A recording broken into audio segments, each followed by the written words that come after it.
Welcome to the Maharashtra State Board of Technical Education, coming with the lead learning at your doorstep. Name of course is Utilization of Electrical Energy. Name of unit is Electric Drives and Elevators. Unit outcome is explain with sketches relevant braking system for the given electric motor.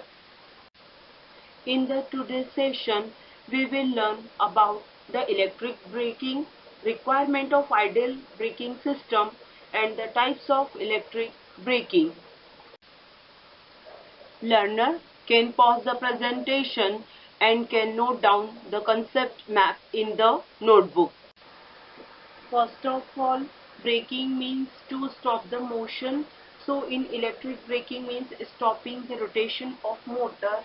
In electric braking, where the kinetic energy of motor or tool is converted into electric energy and finally it is dissipated in the form of heat, or the part of energy is returned to the supply. In electric braking, it doesn't bring the motor to the standstill, but also it needs the support of the mechanical brake. Following are the requirements of the ideal braking system, that it should be simple, convenient, comfortable. It should be effective, less wear and tear of the braking assembly, less heat generation, and it should be quick in response. Advantages of electric braking is effective, it is very fast, reduced wear and tear, and heat produced during braking action is at the convenient place, and of course in regenerative braking, power is returned back to the supply lines. Only the system is the costlier one and additional accessories are.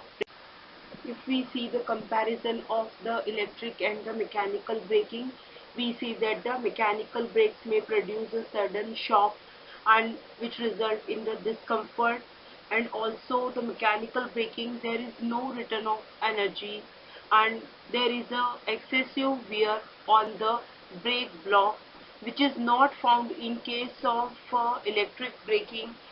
On the other hand, the electric braking return the energy 60 to 80%, and electric braking is superior because it is smooth and it is jerk and the shock free. Mechanical braking produces the metal dust, which is not in case of the electrical braking, and heat is produced at the brake block, but in electric braking it is at some other convenient place. The mechanical brakes, it will stop the motion completely. Electric braking cannot do it 100%, it needs the support of mechanical brakes. Learners are supposed to write the types of electric braking in the notebook. Plugging is also known as reverse current braking. In this method of braking, the connection of motor are changed in such a way that motor develops the torque in opposite direction to the movement of motor. Thus, the motor speed will gradually decrease till the zero speed is achieved. After that, motor will accelerate in opposite direction. Therefore, to stop the motor at the correct instant, supply is disconnected as soon as the system to the rest. In the diagram, plugging in the DC series motor and for during the running condition and during the braking condition, connections are reversed, and same it is done with the DC shunt motor. During plugging, current is very high, I equals to V plus EB upon RA. During normal operation, current is small, that is I equals to V minus EB upon RA. Plugging current is limited with the help of inserting resistance. How the plugging is achieved in the three-phase induction motor? So in three-phase induction motor, any of the two terminals they are interchanged. As a result of it, the rotating magnetic field sets in the opposite direction and it produces a torque in the opposite direction. So this is how plugging is achieved in the induction motor. So during the plugging operation, plugging occurs at minus of ns, that is synchronous speed in opposite direction. The torque increases gradually as the motor approaches the standstill condition. If the motor is not disconnected at that instant, it will start to rotate in opposite direction. So immediately the motor should be cut off from the supply. In the given diagram, arrangement for the rheostat braking is shown for the DC shunt motor and DC series motor. A resistance is connected across the generator. So in rheostatic braking, motor is disconnected from the supply and its kinetic energy sets converted to electric energy.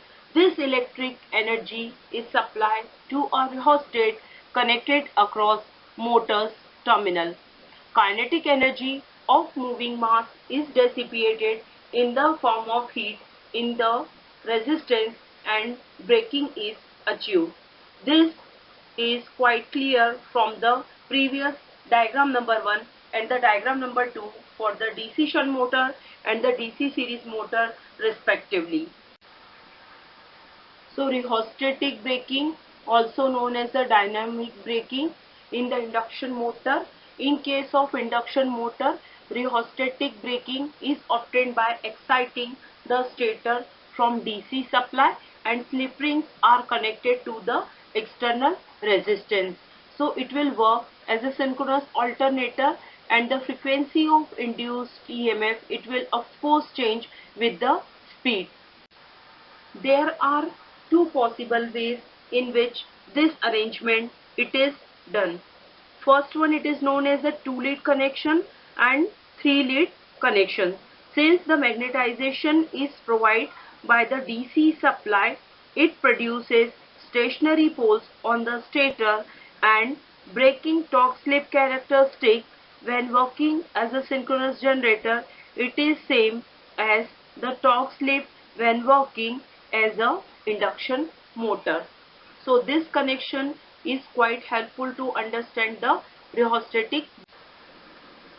At the time of braking, torque slip characteristic of induction motor is shown, which is limited or which is adjusted by increasing rotor circuit resistance.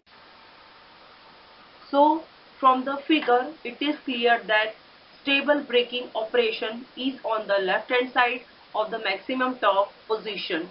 Braking torque can be adjusted by one of the following methods, that is by changing the excitation, that is also by changing the rotor circuit resistance.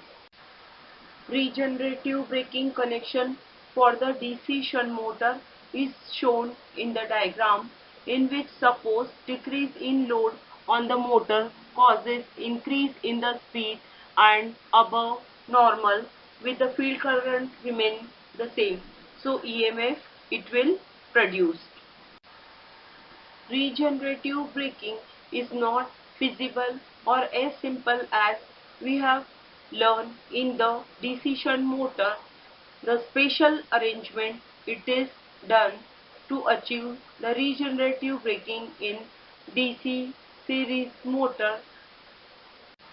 Now the regenerative braking in 3-phase induction motor.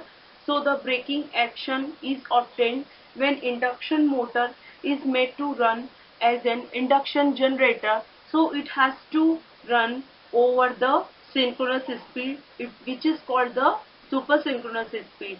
The 3-phase induction motor can be made to run at the supersynchronous speed by hoist mechanism or by changing from the small number of poles to the large number of poles by the pole changing method. Next is the switching over to the low frequency supply. The three ways are illustrated in the diagram. All possible ways are clear cut shown in the diagram so that we can achieve the regenerative braking. Learner may pause the presentation and can go through a comparative study between the different methods of the electric braking. Learners are supposed to write down the questions and solve it.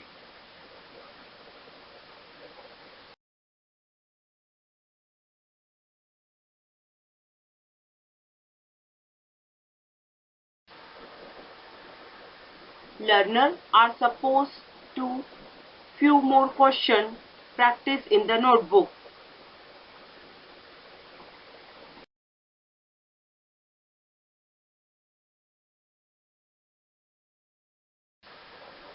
In the today's session, we can differentiate the mechanical and electrical braking, and we are familiar with the types of electrical braking.